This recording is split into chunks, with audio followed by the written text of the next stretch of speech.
নেত্রকোনার খালিয়াজুড়ি মেন্দিপুরের কৃষক সজল মিয়া তার খামারে প্রায় ৩১০০ হাঁস রয়েছে, যেখান থেকে প্রতিদিন অন্তত ১৮০০ ডিম সংগ্রহ করেন। ডিম ও হাঁস বিক্রি করে প্রতি মাসে আয় অন্তত ৩ থেকে ৪ লাখ টাকা।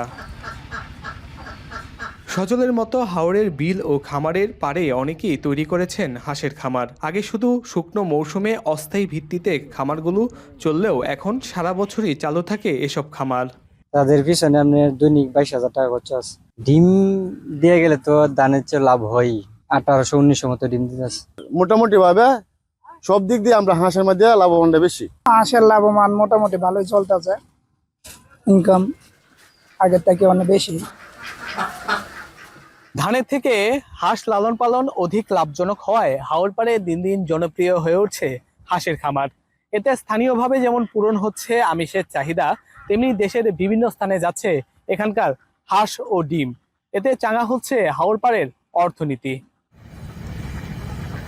খামারিরা বলছেন রোগবালাই তুলনামূলক কম হওয়ায় হাঁস পালন ধানের থেকে বেশি লাভজনক। তবে বর্তমানে খাদ্যের দাম বৃদ্ধি পাওয়ায় খরচ বেড়েছে হাঁস পালনে।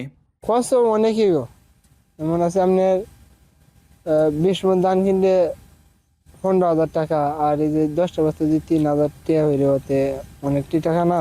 ধানের থেকে পাওয়াটা এই হাঁস পাললে আমাদের বেশি লাভ আছে। ৩ মাস পাইলেই হাঁস আমাদের বিক্রি করে দিলে অনেক লাভ।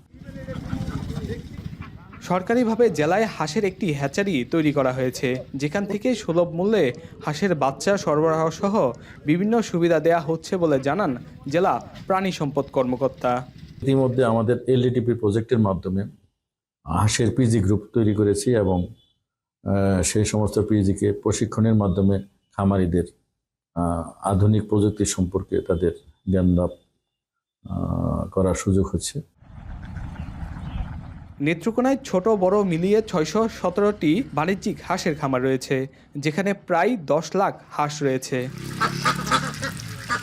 রিফাত আহমেদ রাসেল, এখন নেত্রকোনা। একনল হ্যান্ড ওয়াশ ১০০% প্যারাবেন ফ্রি, তাই নিরাপদ হাতের জন্য আস্থা রাখুন একনলে।